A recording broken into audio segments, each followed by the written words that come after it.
绝对比北京大学要好多。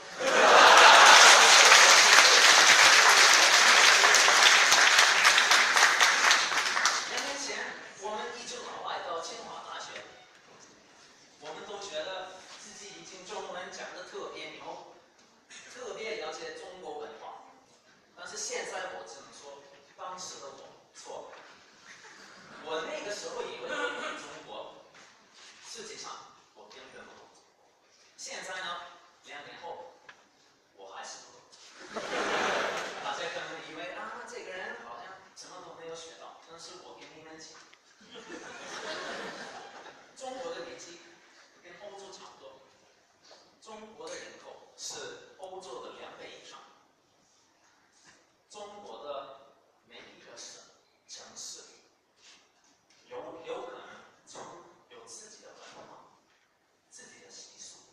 加上中国5000年博大精深的历史和无限文化底蕴，所以这个对一个外国人来讲非常难，不是1-2年的事情，而是1